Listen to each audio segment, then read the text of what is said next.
கிரைஸ்தலார் எப்படி இருக்கிறீங்க? பெதஸ்தா குளத்தண்டையில் அநேக வியாதிஸ்தர்கள் இருந்தார்கள். ஆனால் ஆண்டவர் இயேசு கிறிஸ்துவுடைய பார்வை ஒரு மனிதன் மேல் ஆண்டவருடைய பார்வை பட்டது. இயேசு அவனை கண்டு, இந்த நாளிலும் கூட உங்களுடைய வாழ்க்கையில் நீங்கள் வேதனையோடு இருக்கலாம், மனதில் இருக்கிற அந்த பாரத்தை யாரிடமும் சொல்ல முடியாமல் இருக்கலாம். உங்களுடைய சரீரத்தில் ஒருவேளை வியாதியாக இருக்கலாம், பண கஷ்டமாக இருக்கலாம், பயமாக இருக்கலாம், எதுவாக இருந்தாலும் இன்றைக்கு தீர்க்க தரிசனமாக சொல்கிறேன், பெதஸ்தா குளத்தண்டையிலே 38 வருடமாக அவன் வியாதியோடு இருந்தவன் ஆண்டோடைய கண்கள் பட்டது.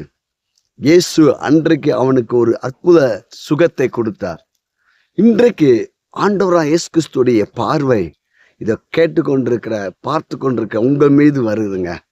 ஆண்டோடைய கரம், ஆஸ்வதிக்கிற கரம், அற்புதம் செய்கிற கரம் இன்றைக்கு உங்கள் வாழ்க்கையில் உங்கள் சரீரத்துக்கிற வியாதியிலிருந்து சுகத்தை கொடுக்கிறார்.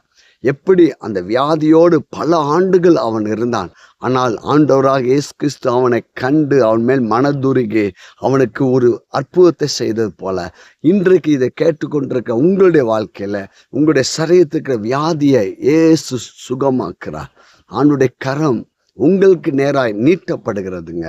Name of Jesus. அதுவும் போல் கடன் பிரச்சனையில், குடும்ப பாரத்தில், கணவன் மனைவியுடைய பிரிவினைகள், பிள்ளைகளால் வருகிற சில வருத்தங்கள், வேதனைகள் எதுவாக இருந்தாலும் ஆண்டவருடைய பார்வை உங்கள் மேல் படுகிறதுங்க.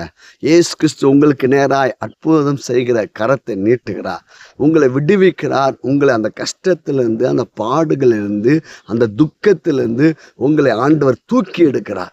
இன்றைக்கு உங்களுக்கு ஒரு அற்புதத்தின் நேரம், அற்புதத்தின் நாள். நிச்சயம் உங்கள் துக்கம் சந்தோஷமாக மாறும், உங்கள் கண்ணீர்கள் மறையும், உங்களுடைய வேதனைகள் மாறும். நிச்சயம் கர்த்தர் உங்களுக்கு ஒரு அற்புதத்தை செய்கிறார்.